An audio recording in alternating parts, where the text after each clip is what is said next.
والصلاة والسلام على أشرف الأنبياء والمرسلين وعلى آله وصحبه أجمعين. سبحانك لا علم لنا إلا ما علمتنا إنك أنت العليم الحكيم. رب اشرح لي صدري ويسر لي أمري واحلل عقدة من لساني يفقهوا قولي. Alhamdulillah, segala puja dan puji bagi Allah Subhanahu wa taala. Selawat dan salam ke atas junjungan besar Nabi kita Muhammad sallallahu alaihi wasallam dan seterusnya kepada ahli keluarganya, para sahabat, ulama tabi'in, tabi'in dan mereka yang mengikuti perjalanan baginda Rasulullah sallallahu alaihi wasallam. Jadi pada malam ini insya-Allah kita akan membicarakan tentang sirah baginda Rasulullah sallallahu alaihi wasallam. Kita akan membaca sedikit mengenai keturunan Rasulullah, dan dalam membaca keturunan Rasulullah ini kita akan menyebut nama yang banyak. Tapi oleh kerana kita rasa kita akan meringkaskan sedikit mengenainya, dan insya-Allah sekurang sedikit sebanyak kita dapat mengetahui bahawa keturunan baginda sallallahu alaihi wasallam adalah keturunan yang mulia. Maka manusia menjadi mulia adalah disebabkan dengan kehadiran Rasulullah sallallahu alaihi wasallam.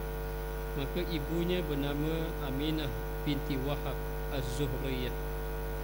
Zuhriyah ini adalah daripada Bani Zuhrah bin Kilab dan juga daripada kabilah Quraisy. Jadi dikatakan bahawa ibunya Aminah seorang wanita yang mulia. Dia sebut wanita yang mulia yang pertama daripada keturunan orang-orang yang dia panggil bangsawan ataupun mempunyai kedudukan yang tinggi di kalangan masyarakat. Yang kedua, dikatakan bahawa seorang yang mulia adalah seorang yang mempunyai akhlak yang baik. Dia bukan saja mempunyai akhlak yang baik, bahkan daripada keturunan yang baik-baik. Ini Aminah Al-Qurashiyah, daripada bangsa Quraisy, dan suaminya adalah Abdullah, adalah anak kepada Abdul Muttalib. Dan suaminya, yakni ayah baginda, adalah bernama Abdullah bin Abdul Muttalib.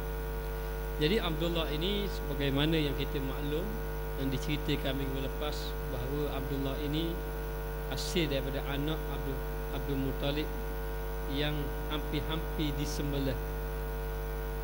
Baik itu Nabi ada mengatakan bahawa aku ini daripada dua orang yang disembelih, dilahirkan daripada dua orang yang disembelih. Satu Nabi Ismail alaihissalam, dan yang kedua adalah ayahnya Abdullah. Tetapi ayahnya tidak disembelih, hanya ditukar dengan 100 ekor unta yang telah kita ceritakan pada minggu lepas. Maka dikatakan bahawa suaminya Abdullah bin Abdul Muttalib hasil perkahwinannya dengan Fatimah binti Amru Al-Makhzumiyah. Jadi dikatakan bahawa Abdul Muttalib dengan isterinya yang bernama Fatimah. Jadi kalau orang tanya isteri kepada Abdul Muttalib, namanya Fatimah. Fatimah binti Amru Al-Makhzumiyah daripada Bani Makhzum, yang mana hasil daripada perkahwinan itu mendapat anak bernama Abdullah. Jadi Abdullah ini anak yang ke-10. Anak yang ke-10, anak lelaki. Yang pada awalnya Abdul Muttalib tidak ada anak lelaki. Lalu orang-orang Arab ini kalau tidak ada anak lelaki ni, dia orang Terengganu kata komang. Lalu orang kata pada dia, mu ni anak lelaki tak ada. Akhirnya dia ada bernazar. Kalau dalam kitab Sirah Ibn Hisham panjang lagi ceritanya, tapi dikatakan dia bernazar, kalau aku dapat 10 anak lelaki, aku sembelih seorang.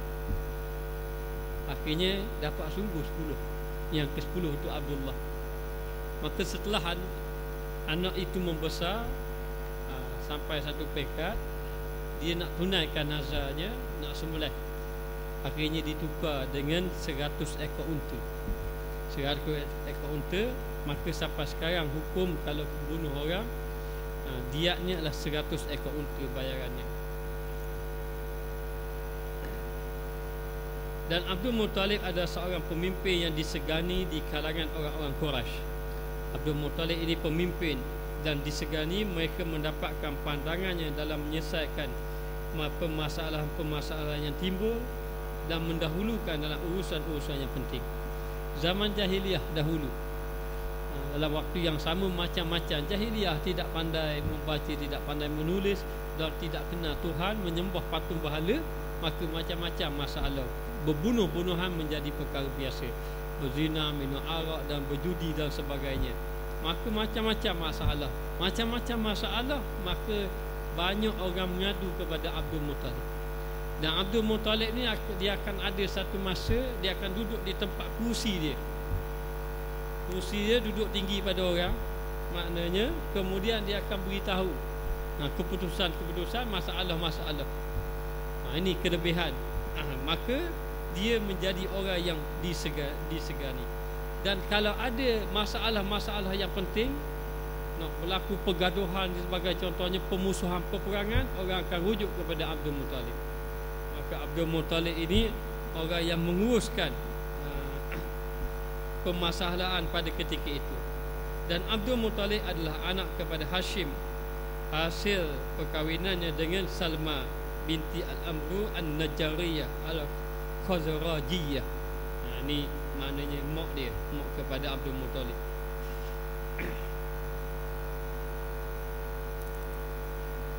Hashim pula adalah anak Abdul Manaf yang berkahwin dengan Atikah binti Murrah Al-Salimiyah, dan Abdul Manaf adalah anak Qusay yang berkahwin dengan Hubay binti Hulay Al-Khuzaiyah.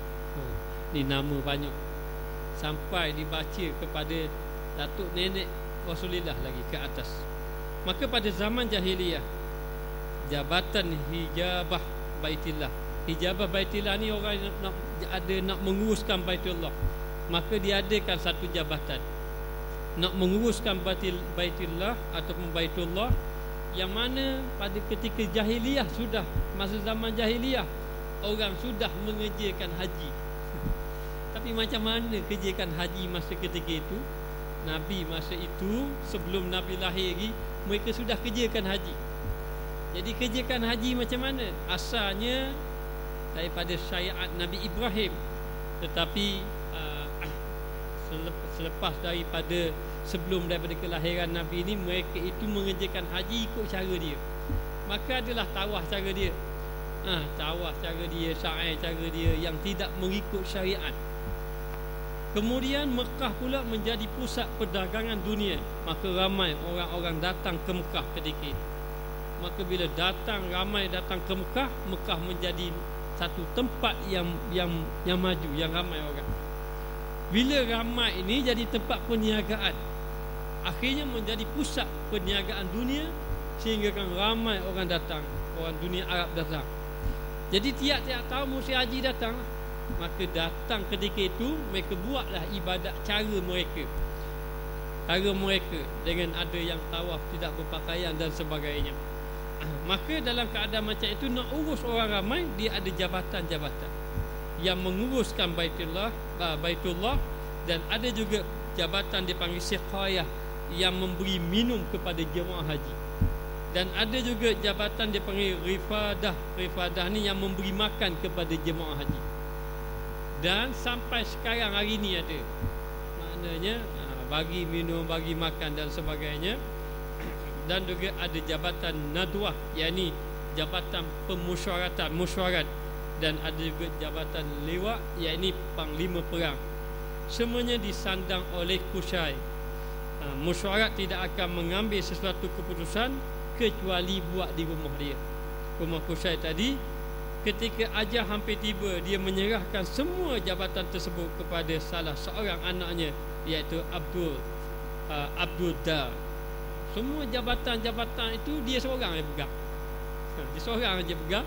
Bila nak mati, suruh anak dia belaka. Jadi bahagian minum jemaah haji, makan, lepas tu nak mengurus mesyuarat, dia lah ketua semua sekali, dia seorang saja pegang.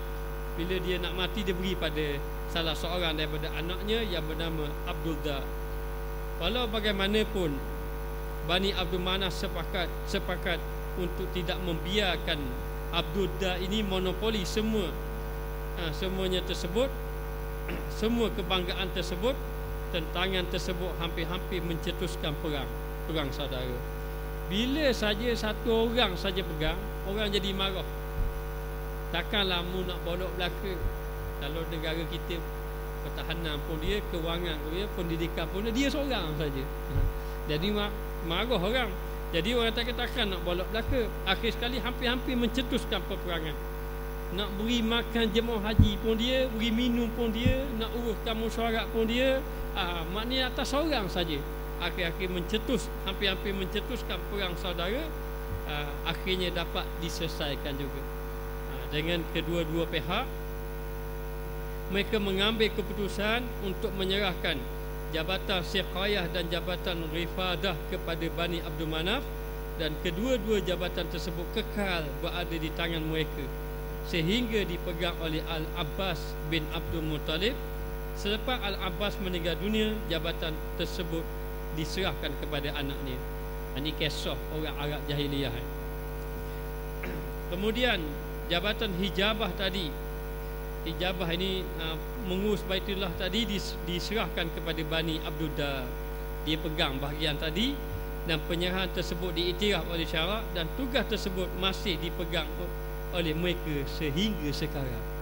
Daripada keturunan dahulu sampai sekarang, keturunan Abdul Dar, yakni yang memegangkan mengenai jabatan hijabah yang menguruskan Baitullah. Sama ada nak tukar kelambu ke, maknanya nak buka bilik ke, pintu kunci ke, dipegang daripada zaman jahiliyah. Keturunan dia sampai sekarang pegang rupa-rupanya. Mereka ialah Bani Saibah yang pegang pintu Kaabah tu, bin Osman bin Abdul Talha bin Abdul Uzza bin Osman bin Abdul Dar. Jabatan liwat peperangan juga diserahkan kepada Bani Abdul Dar di zaman Islam. Jabatan ini diserahkan kepada khalifah. Zaman Islam diserah kepada khalifah, dan khalifah berhak menyerahkan kepada siapa yang layak. Begitu juga dengan jabatan nadwah ataupun nudwah, yakni pemusyaratan. Ni kisah apa ni? Zaman jahiliyah dahulu. Kushay adalah anak kepada Kilab, hasil perkahwinannya dengan Fatimah bin Sa'ad, dan isterinya berasal daripada Yaman, daripada kabilah As-Shanu'ah. Kilab adalah anak kepada Murrah, hasil perkahwinannya dengan Hindun bin Sari daripada Bani Fihrin bin Malik. Murrah adalah anak kepada Ka'ab, hasil perkahwinan dengan Wahsiyah binti Syaiban. Dah panjang kalau kita nak baca ni. Maka menurut pendapat majoriti ahli sejarah, Fihri adalah Quraisy. Quraisy mempunyai 12 kabilah. Kita terus pergi kepada muka surat 19. Silsilah keturunan yang dinyatakan adalah silsilah yang disepakati oleh ahli sejarah dan ahli hadis mengenai silsilah keturunan Rasulullah sallallahu alaihi wasallam selepas daripada Adnan. Riwayat yang menyebut mengenainya adalah tidak sahih. Lepas pada Adnan tidak sahih. Sebelum daripada Adnan itu dikira sahih. Maknanya berdasarkan periwayat, walau bagaimanapun mereka bersepakat mengatakan bahawa keturunan Rasulullah sallallahu alaihi wasallam dah sampai kepada Ismail bin Ibrahim alaihi salam. Jadi Nabi kita ni, Nabi kita Muhammad sallallahu alaihi wasallam daripada sampai silsilahnya keturunan kepada Nabi Ismail alaihi salam. Dan keturunan Rasulullah sallallahu alaihi wasallam adalah keturunan yang mulia sebagaimana yang kamu dapat lihat. Maka sesungguhnya Nabi adalah keturunan yang mulia. Sebab itu dikatakan bahawa bila kita mencari nak orang yang mulia ini, maknanya kita tengok keturunan orang-orang yang mulia ni biasanya datang daripada keturunan yang mulia. Maka Nabi sallallahu alaihi wasallam, Allah Taala muliakan Nabi dengan didatangkan keturunan Nabi daripada keturunan yang mulia. Datuk mereka, datuk nenek, iaitu lelaki dan perempuan baginda adalah orang yang menjaga kesucian diri. Walaupun dikatakan zaman jahiliyah dahulu, zaman yang tidak mengenal apa ni erti peri kemanusiaan, kezaliman, pemusuhan, pembunuhan, penzinaan, judi dan sebagainya. Namun demikian Allah Ta'ala jaga pada keturunan Nabi tak berlaku keburukan begitu. Sebab tu keturunan Nabi ini, baik datuk dia dan sebagainya, adalah orang yang mulia. Dan Abdullah sendiri pun dalam riwayat sejarah, dalam kitab Sirah Ibnu Hisham ada menceritakan ada wanita yang ajak dia berzina. Zaman jahiliah tu tak ada nama zina, dia kira biasa saja. Sebab dia tak ada hukum masa tu. Tapi Abdullah, orang yang mulia, Allah Ta'ala mulia, dia jaga dah. Sehinggalah dikahwinkan dengan Aminah dengan perkahwinan Islam, dengan perkahwinan yang menepati syarak. Maka Allah Ta'ala jaga keturunan baginda Rasulullah SAW dengan keturunan yang suci. Baginda adalah orang yang menjaga kesucian diri, dan Nabi sendiri begitu juga, orang yang menjaga kesucian diri.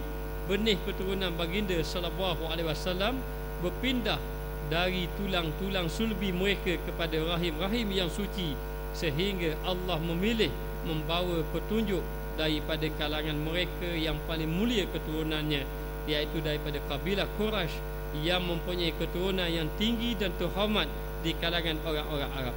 Jadi nak beritahu bangsa Arab, Allah Ta'ala muliakan dengan lahirnya baginda Rasulullah SAW daripada keturunan yang mulia, berpindah daripada satu benih kepada satu keturunan berpindah pada rahim-rahim yang suci, keturunan suci. Maka benih-benih yang suci itu berpindah sehinggalah sampai kepada baginda Rasulullah SAW. Kamu tidak mendapati dalam silsilah datuk nenek baginda kecuali mereka yang mulia. Mereka bukannya rakyat biasa, malah semua mereka adalah pemimpin dan golongan terhormat. Maka ternyata bahawa keturunan Nabi tidak terdiri daripada orang-orang biasa. Terdiri daripada Nabi Ismail, kemudian terdiri daripada pemimpin-pemimpin, dan juga terdiri daripada golongan-golongan yang terhormat di kalangan masyarakat, sehinggalah kepada baginda Rasulullah SAW. Begitu juga dengan ibu-ibu yang melahirkan datuk nenek baginda SAW. Begitu juga belah datuk dan nenek-nenek. Ibu ataupun nenek maknanya melahirkan keturunan yang mulia. Mereka berasal daripada kabilah-kabilah yang mempunyai kedudukan yang tinggi dan disegani.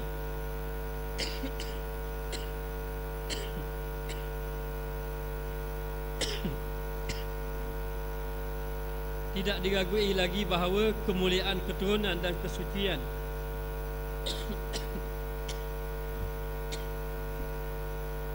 orang yang melahirkan adalah syarat kenabian. Maka dikatakan bahawa orang-orang yang melahirkan Nabi, semuanya, bukan kata Nabi Muhammad saja,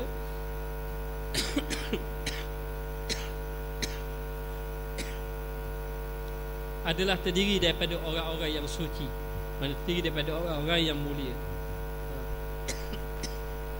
Bahkan contoh Nabi Isa alaihissalam, contoh Nabi Isa alaihissalam. Maka Nabi Isa ibunya Maryam, Siti Maryam, Allah Ta'ala jadikan Siti Maryam ini melahirkan anak dalam keadaan tidak ada suami. Dan Siti Maryam ini ahli ibadat, kuat buat melakukan amal ibadat kepada Allah, dan terkenal dia dengan seorang yang wanita yang suci, wanita yang solehah, yang ahli ibadat. Tiba-tiba Allah Ta'ala datangkan kepada Siti Maryam ini jadi mengandung, maknanya dalam keadaan hamil. Maka ketika mana Siti Maryam ini hamil, maka orang jadi timbul fitnah. Macam mana Siti Maryam ini seorang wanita yang kuat beribadat, tiba-tiba didapati dalam keadaan hamil. Maka timbullah fitnah, sehinggalah Allah Ta'ala tutup fitnah tadi. Lahirnya Nabi Isa yang masih lagi bayi menyatakan bahawa ibunya wa ummuhu siddiqah, ibunya seorang yang benar. Bila melihat mukjizat ataupun kelebihan yang Allah Ta'ala beri, maka fahamlah bahawa memanglah Siti Maryam ni seorang wanita yang suci, yang mana telah melahirkan Nabi. Maka menjadi syarat bahawa mana-mana wanita yang ataupun ibu kepada para Nabi, semuanya suci, semuanya wanita-wanita yang mulia. Tidak ada maknanya ibu kepada Nabi ni, ibu dia ni seorang wanita yang jelek akhlaknya, perangai buruk, tidak. Maka demikianlah kalau nabi-nabi lain ibunya mulia, suci, maka baginda Rasulullah sallallahu alaihi wasallam lebih-lebih lagi lah Siti Aminah, seorang wanita yang sangat mulia ataupun suci. Bahkan dikatakan bahawa seorang wanita yang terkenal dengan wanita yang baik pada zaman jahiliyah, yang ketika zaman jahiliyah ketika orang tak kenal Tuhan, dalam keadaan orang berzina perkara biasa, maka Aminah terkenal seorang wanita yang mulia, yang suci, yang menjaga dirinya. Maka setiap perkahwinan yang dilakukan oleh datuk nenek Rasulullah sallallahu alaihi wasallam adalah perkahwinan yang sah berdasarkan pada prinsip-prinsip yang diakui oleh orang-orang Arab. Maka keturunan Rasulullah sallallahu alaihi wasallam tidak pernah dicemari oleh perbuatan kotor, yakni zina. Malah Allah Subhanahu wa taala menjaga kesucian keturunan baginda daripada perkara tersebut. Maka tidak ada keturunan Nabi daripada keturunan penzinaan, tidak ada. Maka ketika mana Fatimah ketika mana Abdullah selepas daripada dia terselamat daripada hampir-hampir disembelih, akhirnya ayahnya ingin mengawinkan dia dengan seorang wanita. Maka datang seorang wanita yang lain ingin mengajak dia bersama ataupun dia berkahwin pada cara jahiliyah. Maka Abdullah menolaknya. Kemudian selepas daripada itu ayah kepada Abdullah tadi, Abdul Muttalib, mengawinkan Abdullah dengan Aminah. Maka selepas pada itu jumpalah Abdullah dengan wanita tadi. Bila jumpa dengan wanita yang nak kahwin dengan dia tu, dia mengatakan bahawa sebelum pada ini aku telah melihat pada wajahmu bercahaya, dan sekarang ini aku telah melihat cahaya itu ada pada Aminah. Pada Aminah, wanita tadi mengatakan demikian. Dia merasakan bahawa Abdullah ini memang sesuai dengan Aminah, kerana sesungguhnya Aminah ini orang yang suci, mulia, dan begitu juga dengan Abdullah, orang yang mulia. Maka Allah Ta'ala kahwinkan Abdullah dengan Aminah, orang wanita yang mulia, sehingga lahirlah baginda Rasulullah sallallahu alaihi wasallam. Maka Abdullah berkahwin dengan Aminah. Abdullah bin Abdul Muttalib adalah anak yang paling disayangi oleh bapanya. Ketika berusia 18 tahun, bapanya Abdul Muttalib telah mengawinkannya dengan Aminah binti Wahab bin Abdul Manaf bin Zuhrah bin Kilab. Pada masa itu Aminah adalah wanita Quraisy yang terbaik dari segi keturunan dan juga kedudukan. Dan ketika itu Aminah sudah terkenal seorang wanita yang paling mulia. Apabila Abdullah tinggal bersama Aminah sebagai suami isteri, Aminah mula mengandungkan Rasulullah sallallahu alaihi wasallam. Setelah usia kandungan mencapai 2 bulan, Abdullah meninggal dunia. Maka ketika mana berkahwin dengan Aminah, Abdullah berkahwin dengan Aminah, dan Abdullah ni seorang yang suka berniaga. Maka dia selalu berniaga, pergi ke negara Syam dan sebagainya. Dan hasil daripada perniagaan, di antara sifat Abdullah ini, Abdullah suka memberi kepada orang-orang yang miskin, fakir, hasil daripada keuntungan dia. Maka terkenallah Abdullah ini seorang yang dermawan, dan dia ini juga seorang yang ramah, seorang yang mesra, dan dikatakan mempunyai akhlak yang begitu baik. Maka setiap kali dia balik daripada perniagaan, akan ada orang-orang fakir datang berjumpa dia. Kerana tahu bahawa Abdullah ini adalah orang yang tidak bakhil, tidak loket, dan setiap kali saja dia balik daripada perniagaan, dia selalu beri kepada orang-orang miskin, orang-orang fakir. Maka demikianlah sifat Abdullah. Maka ketika mana sahaja Abdullah berkahwin dengan Aminah, maka Aminah mulalah mengandungkan Rasulullah sallallahu alaihi wasallam. Ketika mana Aminah mengandungkan Rasulullah, kata mengikut riwayat mengatakan bahawa Aminah tidak merasa berat, dan perutnya tidak membesar sebagaimana perut ibu-ibu yang hamil pada hari ini. Bahkan mudah saja. Dan hati Aminah ini selalu rasa tenang, rasa suka saja. Padahal pada ketika itu dia sedang mengandungkan Rasulullah sallallahu alaihi wasallam. Maka Aminah dalam keadaan itu tidak merasa berat, tidak sebagaimana dirasai oleh ibu-ibu yang lain. Maka setelah usia kandungan mencapai 2 bulan, Abdullah meninggal dunia dan dikebumikan di kota Madinah. Maka Allah Ta'ala wafatkan ayah kepada baginda Rasulullah sallallahu alaihi wasallam. Ketika itu Nabi di dalam kandungan ibunya baru 2 bulan. Maka Allah Ta'ala wafatkan Nabi. Kata ulama, Allah Ta'ala wafatkan Nabi kerana Allah Ta'ala nak menjadikan Rasulullah ini seorang yang suka berdikari, dilahirkan dalam keadaan yatim. Bila dilahirkan dalam keadaan yatim, tidak ada bapa. Jadi bila tidak ada bapa, dia akan duduk bersama dengan ibunya. Dan nak beritahu, Allah Ta'ala nak memberitahu bahawa Nabi ini akan memikul satu tugas yang besar. Bila satu tugas yang besar diajar masa kecil lagi, dalam keadaan dilahirkan dalam tidak ada bapa. Maka dikebumikan di kota Madinah di suatu perkampungan Bani Najjar, keturunan bapa-bapa saudara sebelah ibu. Sebelum itu di perkampungan Najjar ini keturunan bapa-bapa saudara belah ibu dia.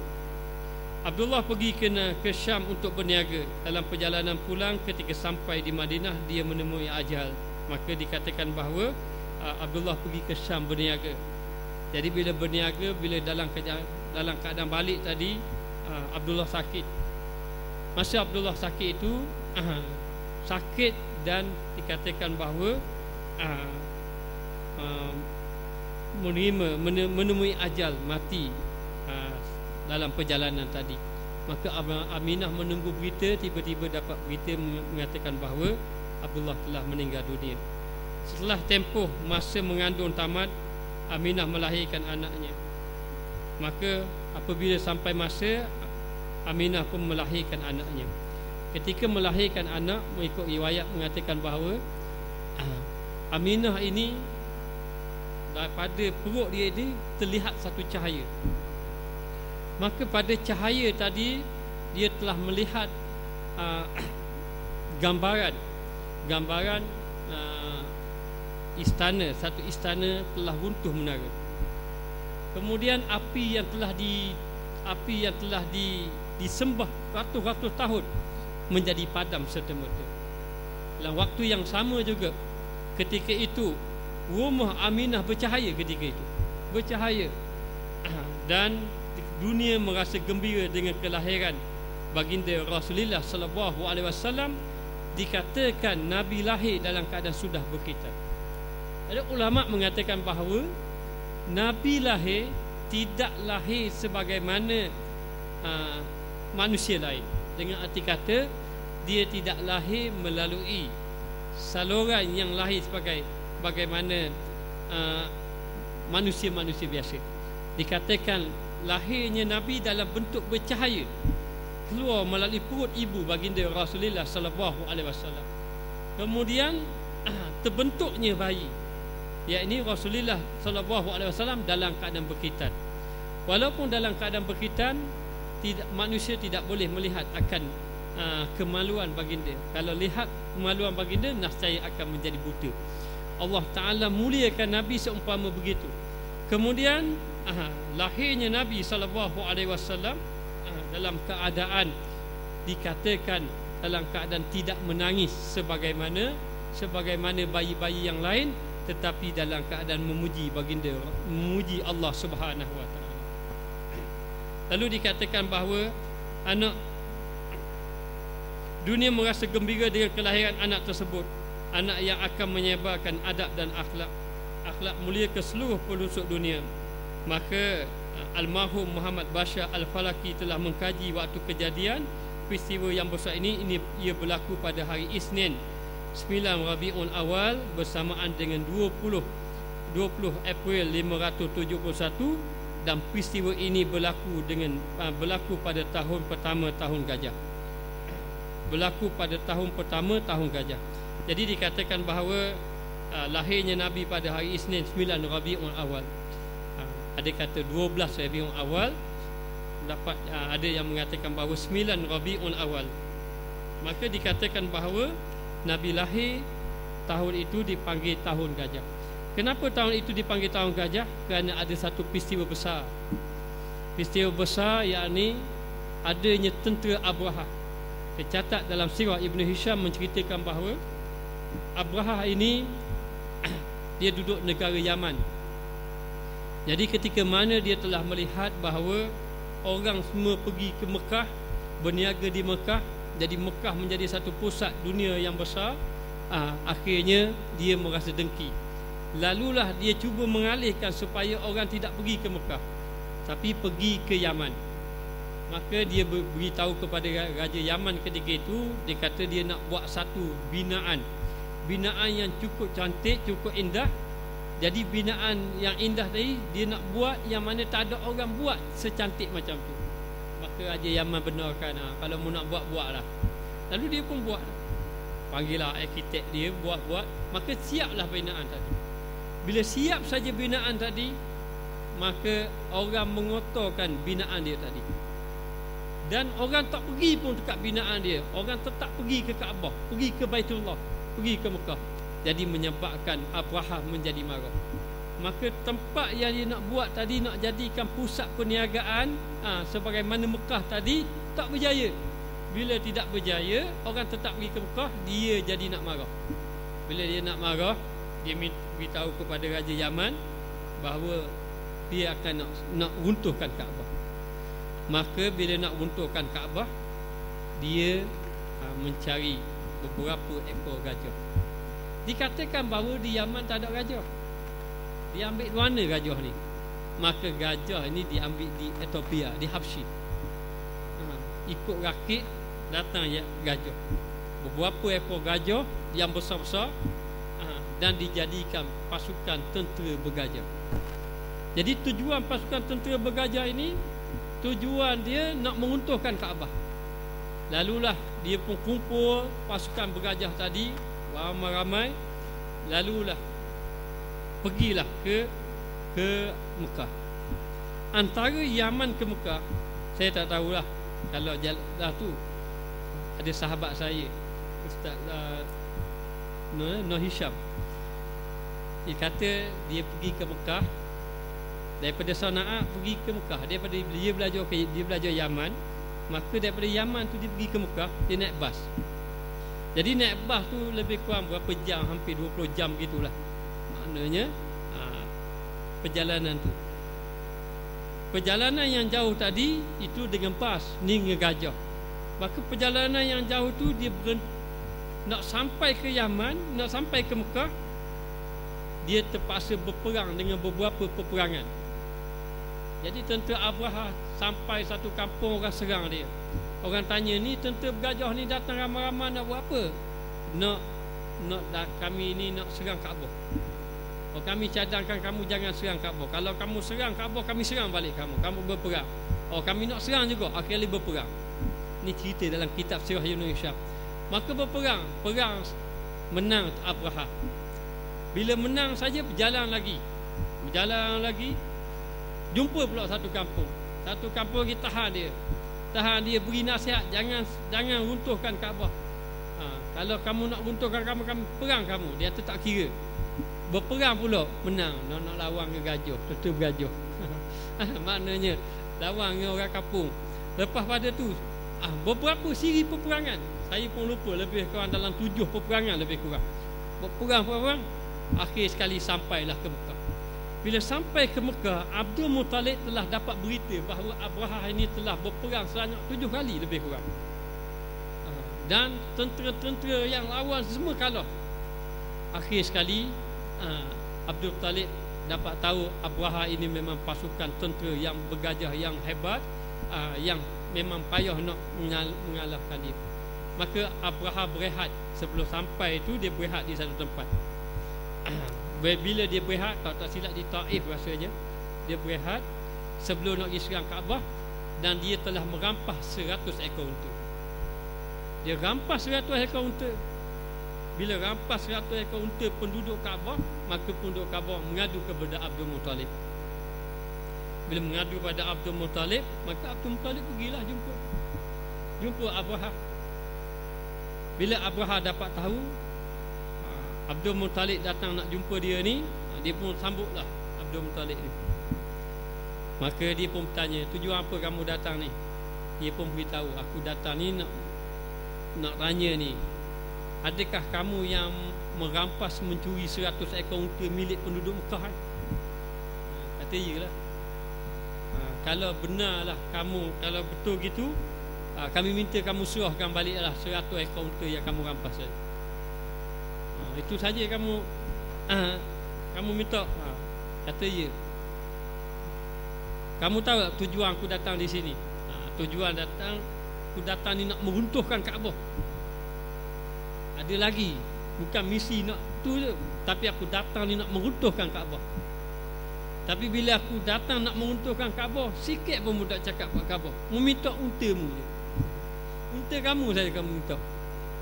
Maka unta kamu ni aku boleh bagi satu. Tapi aku datang nak surat. Aku nak menyerang Kaabah. Apa pendapat kamu?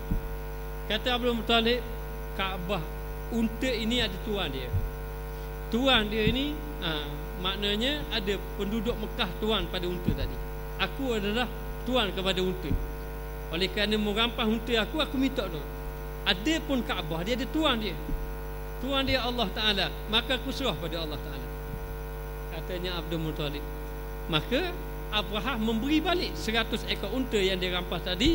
Maka Abrahah mengambil keputusan ingin menyerang Kaabah, ingin meruntuhkan Kaabah.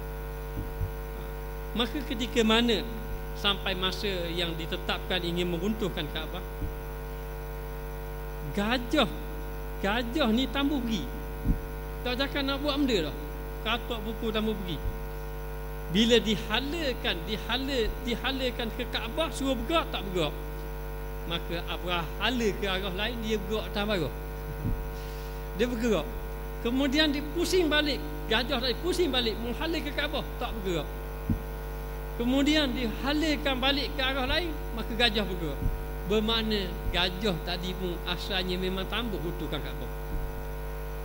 Akhir sekali dikatakan bahawa Abraham menyakiti gajah tadi, dengan dipukul gajah tadi supaya bergerak. Akhirnya gajah tadi gerak juga lah. Hinggalah nak meruntuhkan Kaabah tadi, menghalalah ke Mekah, sampai kepada hampir-hampir kepada ke Mekah tadi, ke Baitullah. Lalu Allah Ta'ala menceritakan di dalam Al-Quran, alam tara kaifa fa'ala rabbuka bi ashabil fil alam yaj'al kaidahum fi tadlil fa arsala alaihim tayran ababil tarmihim bihijaratin min sijil faja'alahum ka'asfin ma'kul. Tidakkah kamu melihat bagaimana Allah Ta'ala menghancurkan tentera bergajah? Allah Ta'ala jadikan rancangan tentera bergajah itu sia-sia. Dan Allah Ta'ala telah menghantar burung ababil, yang mana pada burung ababil itu ada batu daripada sijil. Dan Allah Ta'ala jadikan mereka itu jatuh berguguran sebagaimana daun-daun jatuh berguguran. Maka Allah Ta'ala hantarkan burung ababil. Lalu burung ababil tadi, pada burung ababil tadi ada batu, hijarah batu. Batu tadi daripada sijil, lalu dijatuhkan kepada tentera Abrahah, sehinggalah tentera Abrahah jatuh dibinasakan oleh Allah Subhanahu Wa Taala. Maka selamatlah Kaabah daripada diruntuhkan oleh Abrahah. Maka ketika itulah jadilah isu pada zaman itu, pada masa itu, isu gajah. Maka dinamakan tahun itu tahun bergajah. Maka pada tahun yang pertama itulah, lahirnya baginda Rasulullah sallallahu alaihi wasallam, dan lahirnya Nabi ini juga diletakkan di dalam Al-Quran, wa ma arsalnaka illa rahmatan lil alamin, tidak aku utuskan engkau wahai Muhammad kecuali memberi rahmat yang begitu mulia. Apakah rahmat yang di sebaliknya itu? Maka ketika mana lahirnya Nabi sallallahu alaihi wasallam, ada seorang hamba yang bernama Suwaibah memberitahu kepada Abi Lahab. Dia kata bahawa kamu ni dapat anak saudara baru, namanya Muhammad, dapat anak saudara baru. Maka dia pun dapat berita, dia pun tak tahu dia dapat anak saudara baru. Dapat daripada mana? Daripada hamba dia beritahu. Lalulah Abi Lahab merasa gembira dengan kelahiran Nabi ini. Lalu dalam keadaan macam itu, Abi Lahab telah membebaskan Suwaibah. Bebas kerana apa? Kerana memberitahu kelahiran Nabi SAW. Kemudian pula Abdul Muttalib bawa cucu dia ini pergi mengelilingi Kaabah. Mengelilingi Kaabah, tawaf kat Kaabah. Ketika dia mentawaf pada Kaabah, dia telah mendengar suara Yusammihi Muhammad, namakanlah dia Muhammad. Ketika mana Abdul Muttalib tadi tawaf bawa Nabi Muhammad, Aminah tadi juga mendengar suara mengatakan bahawa namakanlah dia Muhammad. Dan ketika itu nama Muhammad, tak ada orang pun nama Muhammad. Dan Muhammad namanya yang terpuji. Maka ketika dia balik saja beri kepada Aminah, beritahu tak nama Muhammad, Aminah pun kata nak tak nama Muhammad. Maka tersebarlah nama bayi yang mulia ini namanya Muhammad. Orang tanya kepada Abdul Muttalib, sebab apa nama Muhammad? Sebelum ini tidak pernah ada orang nama Muhammad. Kata dia, supaya dia terpuji di langit dan juga di bumi. Maka ternyata benar, Nabi Muhammad SAW terpuji di langit dan juga di bumi. Kemudian pula Abi Lahab ini, tahu doa Abi Lahab, dia ini rasa gembira dengan kelahiran anak saudara dia. Lalu dia mengambil keputusan, dia telah menyembelih 100 ekor unta. 100 ekor unta ni sampai sekarang mahal lagi nilai yang ni. Unta ni seekor lebih kurang berapa? 8,000, 10,000. Kalau 100, kalau 8,000 dok ke 800,000. Dia telah sembelih 100 ekor unta. Lalulah dia sembelih 100 ekor unta, dia jamu habis orang Mekah ketika itu. Lalu orang Mekah tanya, dah buat apa sampai habis 100 ekor unta habis sembelih? Buat makan sempurna apa ni? Dia beritahu bahawa di atas merasa gembira di atas kelahiran anak saudara dia. Maka dikatakan bahawa Abi Lahab, dia gembira kelahiran Muhammad, dia telah sembelih 100 ekor unta. Namun demikian, Abi Lahab ni akhirnya dia lawan kat Nabi. Dia suka-suka Nabi Muhammad, tapi akhirnya dia lawan juga Nabi. Dan dia lawan Nabi ini, dia memusuhi Nabi, sehingga Allah Ta'ala sebut di dalam Al-Quran, tabbat yada Abi Lahabin wa tab, ma aghna anhu maluhu wa ma kasab. Binasa tangan Abi Lahab, binasa. Apa-apa yang ada pada kamu, kekayaan kamu, yang apa kamu buat tu tidak ada manfaat. Maknanya, dan Allah Ta'ala sediakan bagi mereka tu hammalatal hatab fi jidiha hablum min masad. Mana Allah Ta'ala sediakan neraka bagi Abi Lahab. Ini tercatat di dalam Al-Quran. Namun demikian, dalam hadis menceritakan bahawa Abi Lahab, walaupun dia memusuhi Nabi, walaupun dia tidak beriman dengan Allah dan juga Rasul, dia diringankan azab kubur setiap kali hari Isnin. Kenapa diringankan azab kubur? Kerana dia pernah rasa gembira dengan kelahiran Nabi Muhammad sallallahu alaihi wasallam. Ini rahmat. Maka katanya Abuya Muhammad Alawi Maliki, bayangkanlah kalau Abi Lahab dia pernah rasa gembira kepada Nabi Muhammad, diringankan azab kubur, maka bagaimana umat Islam yang rasa gembira dengan kelahiran Nabi Muhammad sallallahu alaihi wasallam dengan memperbanyakkan selawat kepada baginda Rasulullah sallallahu alaihi wasallam. Wallahu a'lam. Insya-Allah minggu depan banyak lagi cerita yang menarik. Rabbana zalamna anfusana wa illam taghfir lana wa tarhamna lanakunanna minal khasirin. Wa sallallahu ala sayidina Muhammad wa ala alihi wa sahbihi wasallam. Alhamdulillah.